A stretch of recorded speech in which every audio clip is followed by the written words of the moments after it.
Good evening and welcome to Pakistan Today. From our Islamabad studio, I'm Victoria Lane. Pakistan celebrated Eid-ul-Adha on Wednesday with deep religious devotion as millions gathered nationwide for special congregational prayers. Worshippers offered prayers for peace, national stability, and an end to ongoing conflicts in the Middle East, particularly amid heightened tensions involving Iran, the United States, and Israel. Special prayers were also offered for Pakistan's prosperity, security, and the well-being of people facing hardship in Palestine and Indian illegally occupied Jammu and Kashmir.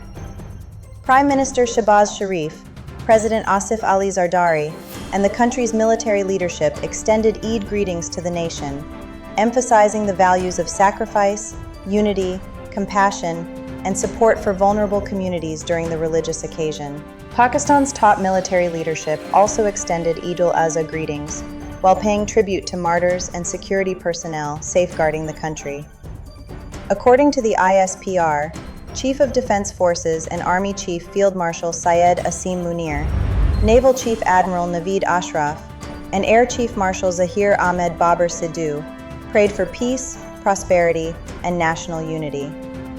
The armed forces reaffirmed their commitment to defending Pakistan's sovereignty and honoring the sacrifices made by Shuhada-e Pakistan and their families. Meanwhile, Gulf countries marked Eid al-Adha under the shadow of rising regional tensions and conflict in the Middle East. Despite growing security concerns linked to the Iran-Israel-US crisis, millions gathered for Eid prayers across Saudi Arabia, the United Arab Emirates, Qatar, and other Gulf states. Regional leaders called for peace, unity, and stability as worshippers celebrated the festival with prayers and family gatherings amid uncertainty surrounding the broader regional situation.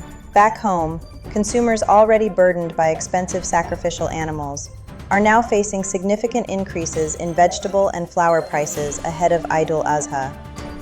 Onion prices have surged to 100 rupees per kilogram, while tomatoes are selling for as much as 200 rupees per kilogram in several markets.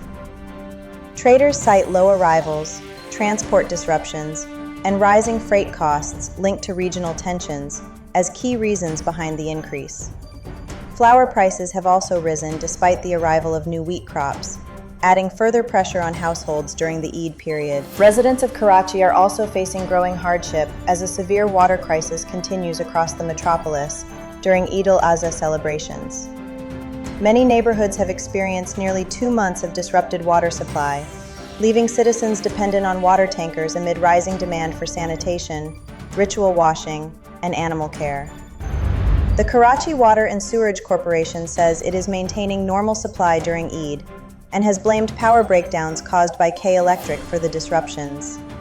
However, residents in areas including Orangi, Liari, and Karangi say the shortages have significantly worsened daily life during the festive season. In diplomatic developments, Pakistan and China have reaffirmed their shared stance against unilateral actions while emphasizing dialogue, diplomacy, and respect for international agreements, including on the Jammu and Kashmir dispute. The understanding came in a joint statement issued following Prime Minister Shehbaz Sharif's visit to Beijing. Both countries stressed the importance of peace and stability in South Asia, while highlighting cooperation on transboundary water resources.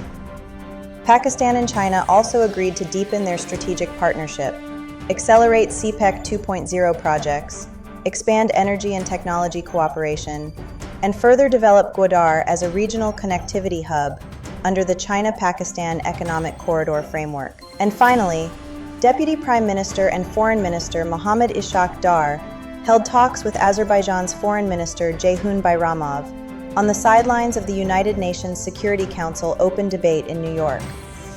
Both leaders reaffirmed their commitment to the UN Charter, state sovereignty, and territorial integrity. The two sides highlighted strong bilateral ties under the leadership of Prime Minister Shehbaz Sharif and President Ilham Aliyev, while agreeing to expand economic cooperation in trade, transit, energy, and LNG sectors. That's all for now. You're watching Pakistan Today. I'm Victoria Lane.